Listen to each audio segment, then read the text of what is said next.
see, she, sue, shoe, sit, ship, ass, ash, rush, rush, push, push, sheet, sharp, washing, Swedish, sharp, shake, machine, English, shop, show, special, shrunk, shut, finished, sudden, sure, wish, demonstration, television, treasure, garage, casual clothes, Peugeot, Asia, measuring tape, an unusual collision, ships, chips, sheep, jeep, sherry, cherry, shop, chop, cash, cage, wash, watch, children, butcher's shop, Mrs. George, shake, jump, chops, much, Cheshire, shoulder, which, cheaper, delicious chicken, choose, children's lunch, children's lunch, orange juice, rich child, witch joke, village jail, watch chain, college chess, large gentleman, witch chair, large cherries, huge jam jar, how much cheese, teach German. More US adults who do not already have children are saying they are unlikely to ever have them. A new Pew Research Center survey finds findings that could draw renewed attention to the risks of declining birth rates for industrialized nations. Experts are concerned that the US birth rate, which has declined for the sixth straight year, may not fuel enough population growth on its own to keep the future economy afloat and fund social programs. Women between the ages of 18 to 49 and men between 18 and 59 who said they are not parents were asked the question, thinking about the future, how likely is it that you will have children someday? In October, 26% of them said it is very likely, a 6-point drop from 2018 when 32% answered very likely. Meanwhile, the share of Americans who answered not too likely in 2001 grew to 21% compared to 16% in 2018. When asked for a reason, 56% of childless adults who said is not at all or not too likely they will ever have children said it's because they just don't want them. That's a change from in 2018, when 63% of childless adults in this category said it was because they had no desire for children. This time around, 43% cited other reasons, including medical issues, the economic or financial reasons, and lack of partner help out of the quicksand. How the child care crisis is keeping moms out of work. When the pandemic led to a lack of child care, single mothers like Denise Tyree were left in the lurch, unable to work. Coupled with the recent release of federal demographic data, this poll points to a long-term evolution in parenthood trends in the United States. The spiraling costs of child care, healthcare, and education, along with global instability, including the coronavirus pandemic and climate change, could all be contributing to a broader change in attitude to marriage and priorities in life. U.S. birth rate falls to its lowest level in decades in wake of pandemic. In April, the Census Bureau reported that in the last decade, the U.S. population grew at the second slowest rate for any 10-year period since the nation's founding. Pew surveyed 3,866 parents and non-parents online in late October as part of a broader study of nearly 10,000 U.S. adults known as the American Trans Panel Survey. Those who said they have no children were asked to rate their desire to have them in the future, while adults who said they already have children were asked to rate their likelihood of having more. The same questions were asked in a similar poll Pew conducted in late July to early August 2018, enabling a comparison of trends over time. There was no difference based on gender in the responses. They will probably not have kids or more kids in the future. There was a difference based on age, however, which adults in their 40s far more likely than younger adults to say they are unlikely to have any more children in the future.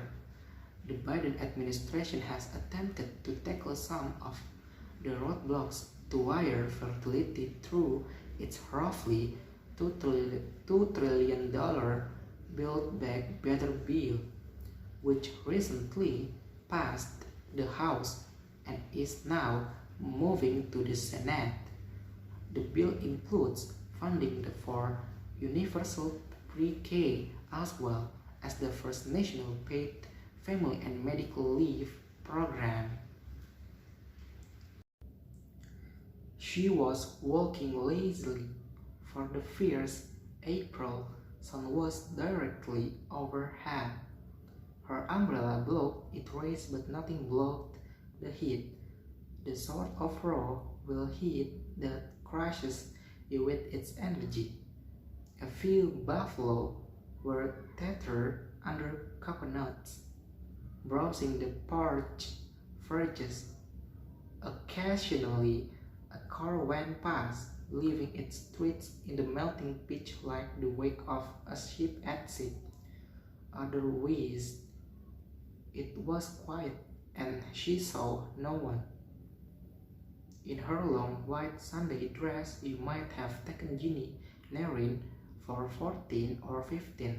In fact, she was 12, a happy, uncomplicated child with a nature as open as the red hibiscus that decorated her black waist-length hair. Generation earlier, her family had come to Trinidad from India as overseers on the sugar plantations. Her father had had some success through buying and clearing land around Rio Cristalino and planting it with coffee. On the dusty verge, 20 yards ahead of Ginny, a car pulled up. She had noticed it cruised by once before, but she did not recognize it and could not make out the driver through its dark windows, themselves as black as its gleaming paintwork. As she walked past it, the driver's glass started to open. "Hello, Ginny," she heard behind her. She paused and turned. A slight color rose beneath her dusky skin. Raffi Kirjani was tall and lean, and always well dressed. His black eyes, enlarged with teeth, flashed in the sunlight as he spoke. Everyone in Rio Cristalino knew Raffi. Ginny often heard her unmarried sisters talk ruefully of him, of how, if only their father were alive and they still had land, one of them might marry him, and then they would squabble over who it might be and laugh at Ginny because she was too simple for any man to want. "How do you know my name, Raffi?" she asked with a thrill. "How do you know mine? Everyone knows your name. You're Mr. Kirjani's son." "Right. And where you going, Ginny?" She hesitated and looked down at the ground again. "To chapel," she said with a faint smile. "But Ginny, good Hindus go to the temple." His rich, cultured voice was gently mocking as he added with a laugh, "Or maybe the temple pundits arrange your taste in color." She blushed more deeply at the reference to Father Olivier. She did not know how to reply. It was true that she liked the young French priest with his funny accent and blue eyes, but she had been going to the Catholic chapel for months before he arrived. She loved its cheerful hymns and its simple creed, one of God, so different from those miserable Hindu gods who squabbled with each other like her sister at home. But added to that, the vulgarity of Raffi's remark bewildered her because his family were known for their breeding. People always said that Raffi would be a man of honor, like his father. Raffi looked suddenly grave. His dark skin seemed even darker. It may be that he regretted his words. Possibly he saw the confusion in Ginny's white brown eyes. In any case, he did not wait for an answer. "Can I offer you a leave to chapel in my 21st birthday present?" he asked, putting his sunglasses back on. She noticed how thick their frames were. Real good, she thought, like the big, fat watch on his wrist. "It's a Mercedes from Papa. Do you like it?" he added nonchalantly. From the shade of her umbrella, Ginny peered up a small lone cloud that hung motionless above them. The sun was beating down mercilessly, and there was an urge in the air and an overpowering sense of grief. With a handkerchief, she wiped the sweat from her forehead. Raffi gave a tug at his collar. "It's air-conditioned, Ginny, and you won't be late for chapel," he continued, reading her mind. But chapel must have been the last thing on Raffi's mind when Ginny, after a moment's hesitation, accepted his offer, for he drove her instead to a quiet, sugar-filled outside town, and there, with the Mercedes concealed among the sugar canes, he introduced himself into her. Ginny was in a daze. Young as she was, she barely understood what was happening to her. The beat of calypso filled her ears, and the sugarcane soared over her as the cold drove from the air conditioner played against her knees. Afterwards, clutching the ragged flower that had been torn from her hair, she lay among the tall, sweat-smelling canes and sobbed until the brief tropical twilight turned to starry night. But she told no one, not even Father Olivier. 2 weeks later, the little market town of Rio Cristalino was alive with gossip. Raffi Kirjani had been promised the hand of Sunita Morpolani. Like the Kirjanis, the Morpolanis were an established Indian family, one of the wealthiest in the Caribbean. But while the Kirjanis were diplomats, the Morpolanis were a commercial family that had made their fortune in retailing long before the collapse in oil prices had emptied their customers' pockets, and now Morpolani stores were scattered throughout Trinidad and some of the other islands. Prudently, they had diversified into banking and insurance, and as a result, their influence was felt at the highest level. It was a benevolent influence, of course, never abused, for people always said the Morpolanis were a respectable family and well above reproach. They had houses in Port of Spain, Tobago, and Barbados, as well as in England and India, but their main residence was a magnificent, sprawling colonial-style mansion just to the north of Rio Cristalino. The arranged marriage would be the social event of the following year. When Ginny heard of Raffi's engagement, the loathing she had conceived for him grew into a sort of numb hatred. She was soon haunted by a longing to repay that heartless, arrogant brute. She would give anything to humiliate him, to see that leering, conceited grin wipe from his face, but outwardly she was unmoved. On weekdays, she went to school, and on Sundays, she went still to Father Oliver's afternoon service.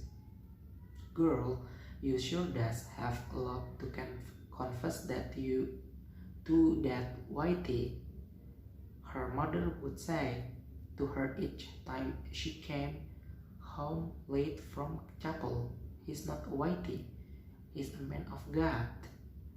"That's as maybe, child, but don't forget he does be a man first."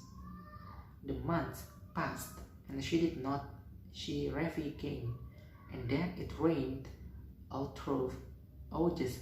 The rain hardly stopped, It rattled persistently on the galvanized roofs until you thought you would go mad with the noise, and if it stopped, the air was as sticky as treacle and you prayed for it to rain again. The one day in October, towards the end of the wet season, when Ginny's family were celebrating her only brother's 18th birthday, something happened that she had been dreading for weeks. She was lying in the hammock on the balcony, playing with her 6-year-old nephew Penny. Suddenly, Penny cried out, "Ginny, why are you so fat?" Throughout the little frame house, all celebration stopped. On the balcony, Corey's eyes were turned upon Ginny, and you could see what the boy meant. "God have mercy on you, Virginia. Watch the shape of your belly," cried Mrs. Nelly, exploding with indignation and pulling her daughters indoors, away from the prying neighbors' ears. Her voice was loud and hard, and there was a blackness in her eyes like the blackness of the skies before thunder. How could she have been so blind? She cursed herself for it, and harsh questions burst from her lips. "How does you bring such shame upon us, girl? What worthless layabouts does you throw yourself upon? What man will have you know? No decent man, that does be sure. And why does you blacken your father's name like this? At your age, the man as didn't even live to see you born.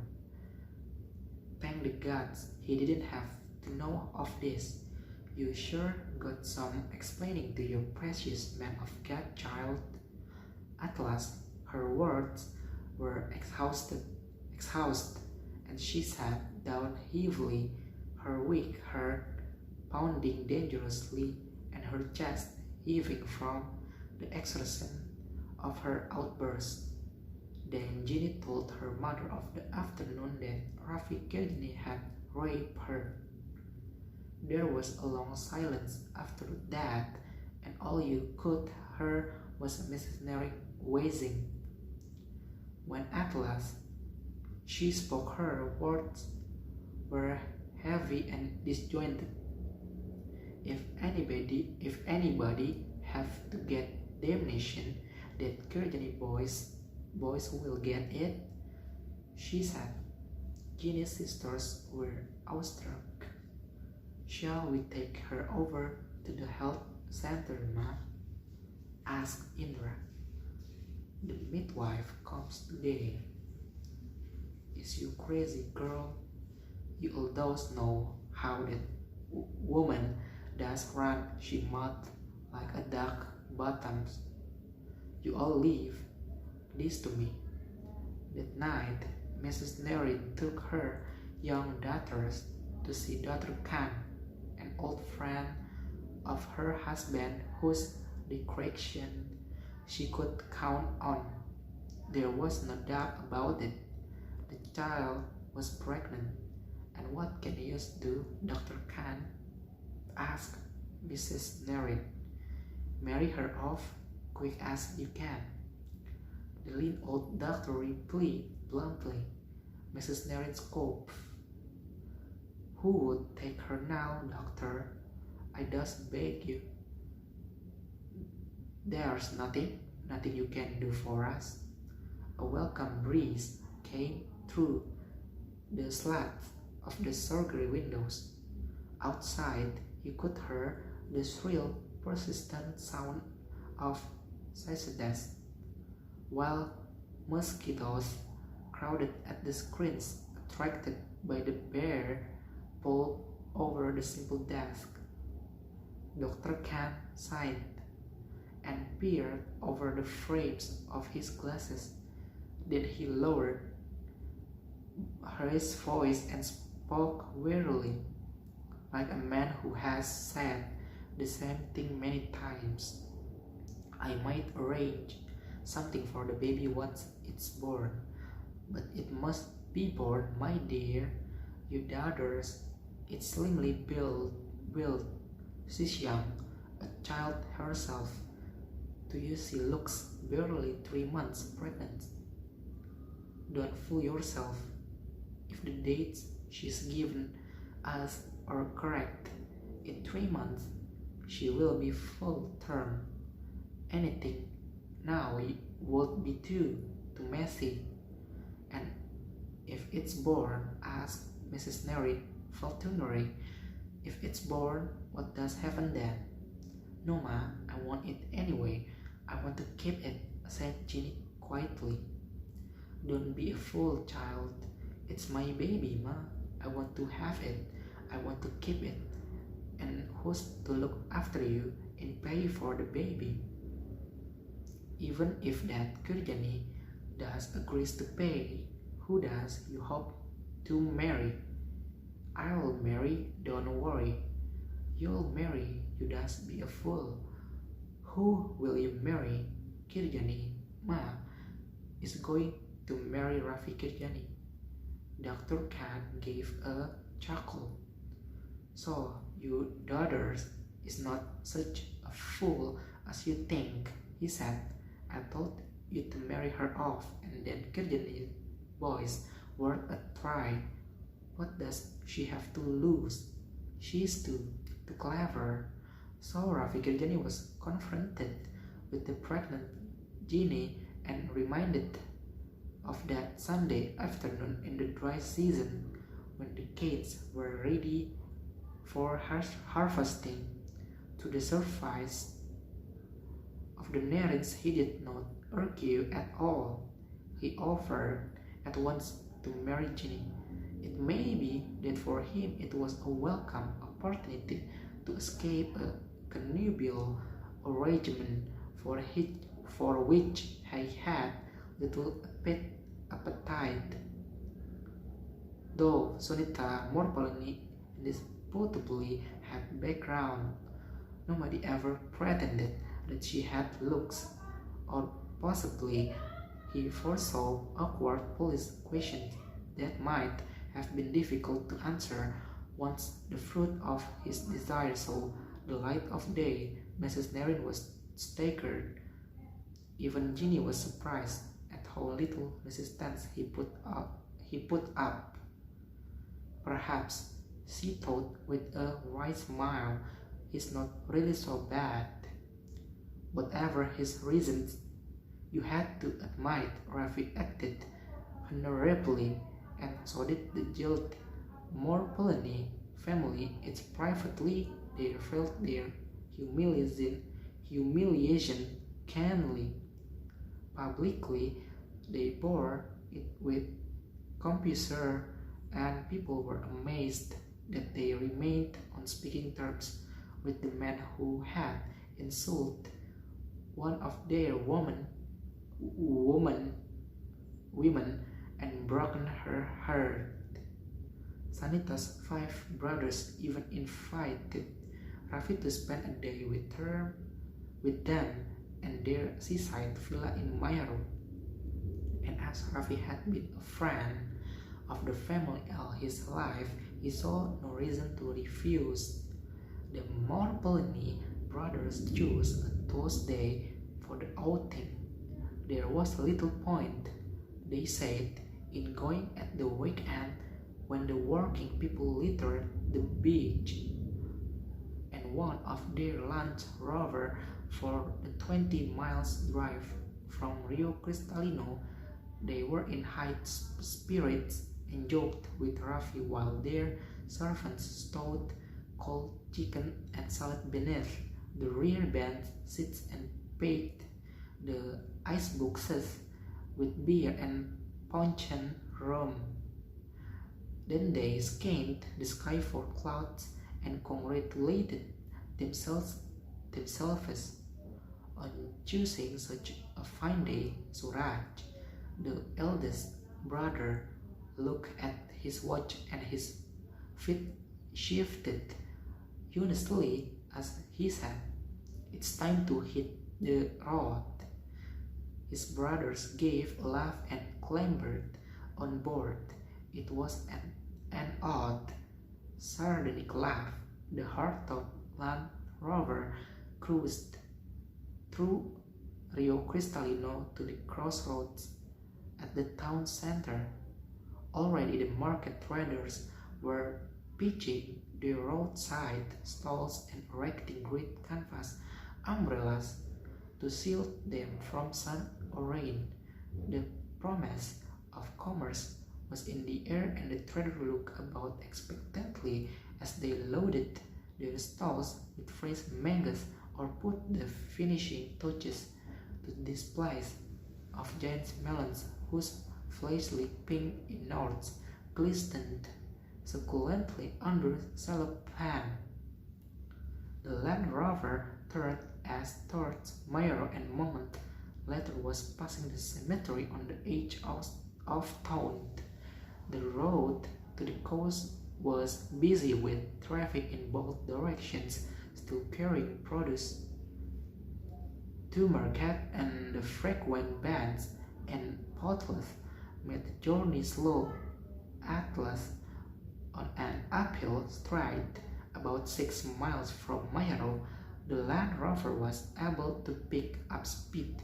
Its rib tires beat on the reflector studs like a drum roll, and the early morning sun flashed through the coconut clouds.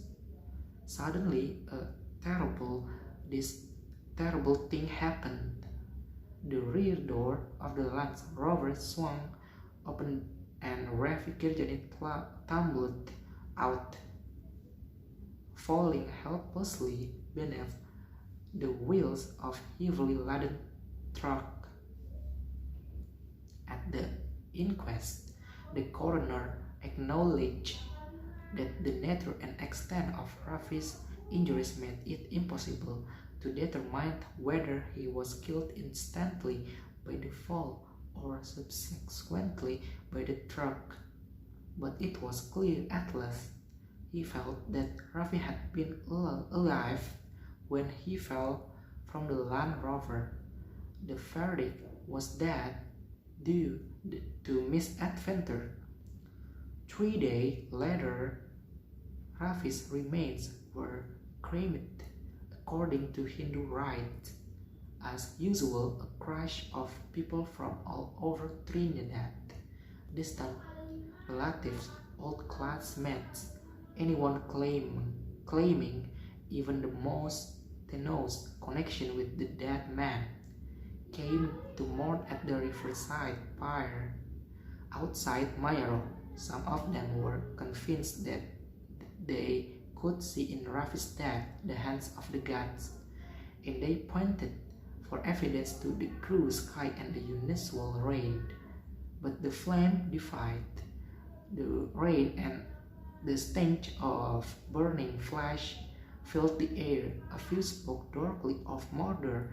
Did not the Morplanists have a compelling motive? If not by chance did they have the opportunity and the means, but mostly they agreed that it was a tragic accident. It made little difference that it was a Morplani truck that had finished Rafi off. Morplani trucks were everywhere. Then they watched as the ashes were thrown into the muddy Toir River, soon to be lost in the warm waters of the Atlantic. Anyway, said one old mourner with a shrug, who are we to ask questions?